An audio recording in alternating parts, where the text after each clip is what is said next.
So guys, अगर आपको ऐसा लगता है कि दैट मेरी इंग्लिश तो अच्छी नहीं है, मैं जितने भी इंटरव्यूज दे दूँ मुझे हमेशा रिजेक्शन ही फेस करना होगा, या मैं लोगों की तरह इतना फ्लुएंट नहीं बोल पाती हूँ, इसलिए मैं कभी बड़ी कंपनीज में काम ही नहीं कर पाऊंगी, so guys let me tell you, this is just a myth और your limiting belief, because reality तो कुछ और ही है। 100% fluent English does not mean that 100% आपका इंटरव्यू में सिलेक्शन हो जाएगा, और broken English does not mean that आपका 100% रिजेक्शन होगा। सो गाइज, आज इस वीडियो में मैं आपके साथ 5 ऐसी प्रैक्टिकल टिप्स शेयर करूंगी जो आपको इंटरव्यू क्लियर करने में हेल्प करेगी, even if you are not fluent in English. Number 1, clarity is more than fluency. So recruiter को फ्लुएंट इंग्लिश नहीं चाहिए, वो ये इवेल्यूएट करते हैं कि आपके थॉट्स कितने क्लियर है, आप आंसर कितने स्ट्रक्चर्ड वे में बता पा रहे हो, राइट? और आपका कॉन्फिडेंस लेवल क्या है, वो मैटर करता है। फॉर एग्जाम्पल, अगर आप ऐसे बोल रहे हो, okay I worked on so and so project, this is what my role was and this is what the result was, that's it. They just want to understand your journey, your experience in the simple English. You do not have to use fancy words, guys, if you are not confident.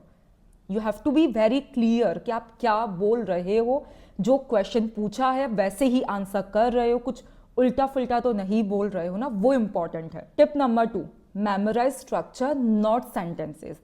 सो काफ़ी लोग ये गलती करते हैं कि वो पूरा की पूरा सेंटेंस ही याद करके चले जाते हैं, ठीक है? They try to memorise each and everything, right? और जब वो इंटरव्यू फेस करते हैं तो उस टाइम ऑलरेडी इतना हाई प्रेशर रहता है, वो इतने नर्वस होते हैं, उनको कुछ भी याद नहीं रहता है। So guys, please never try to memorise anything. आपका फोकस होना चाहिए स्ट्रक्चर, देखो कि आपको किस स्ट्रक्चर में आंसर करना है।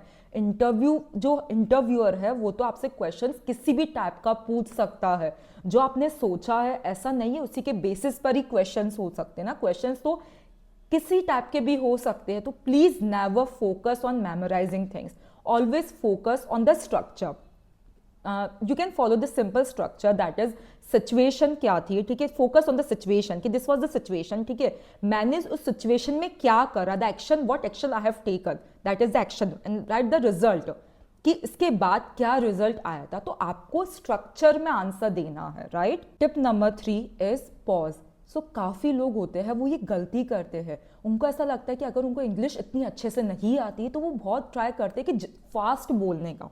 But guys, you have to understand one thing, अगर आप फास्ट बोलोगे ना, रिक्रूटर को समझेगा ही नहीं आप क्या बोल रहे हो, और आप अपने थॉट्स को प्रोसेस भी नहीं कर पाओगे। इसलिए सबसे इंपॉर्टेंट होता है you have to take a pause, slow बोलो, सो दैट आप जब स्लो बोलोगे तो आप बोलने से पहले आप सोच पाओगे, अच्छा मुझे ये बोलना है, मुझे ये नहीं बोलना है। और अगेन, अगर आपको फ्लुएंट इंग्लिश आपकी नहीं है तो आप वो सोच पाओगे कि ठीक है इंग्लिश में मुझे ऐसे बोलना है, बट उसके लिए आपको धीरे बोलना स्टार्ट करना पड़ेगा। It is important for you as well as it is important for others.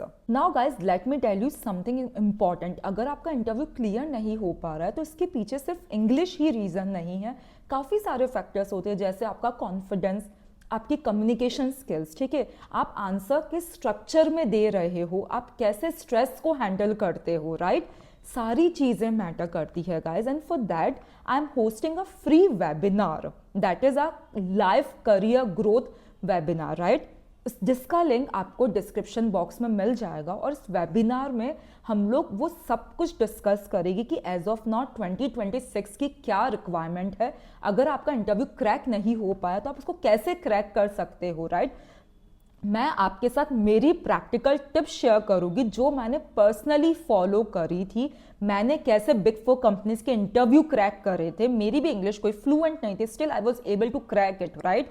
मेरा भी कॉन्फिडेंस कोई, I was not that confident, still I was able to do this, right? तो guys, those who are serious, those who really want to work in their dream companies in 2026, मेक श्योर you register for this workshop right now. So tip number 4 is be honest. आपको ये नहीं बोलना है that no, my English is very weak, I cannot able to speak in English. आपको ये बोलना है कि ठीक है, I may take a moment to frame my answer, but I will explain it clearly.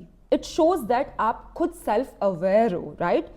It shows maturity. So guys, tip number 5 is, अगर आपको सच में कॉन्फिडेंट रहना है इन फ्रंट ऑफ इंटरव्यूअर, तो वो इंटरव्यू प्रेप से आएगा, ना कि फ्लुएंट इंग्लिश से. जितना हो सके ना उतना आपको प्रिपरेशन करनी है इन एडवांस.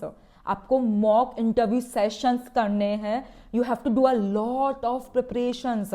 आपको पूरा पता होना चाहिए अपने रिज्यूमेज इन एंड आउट. उससे जाके कॉन्फिडेंस आएगा. आप जिस जॉब के लिए अप्लाई कर रहे हो उसकी आपको अच्छे से प्रिपरेशन करनी चाहिए. क्या क्या रिस्पॉन्सिबिलिटीज है, रोल्स है उस जॉब की. Now guys, let me know in the comment section, ऐसे कितने प्रोफेशनल्स हैं जिनको ऐसा लगता था कि सच में अगर उनको बड़ी कंपनीज में काम करना है तो उनकी इंग्लिश फ्लुएंट होनी चाहिए, अदरवाइज वो बड़ी कंपनीज में काम नहीं कर पाएंगे. ठीक है. And also guys, if you are serious about interview prep, then make sure you register for a free workshop, right?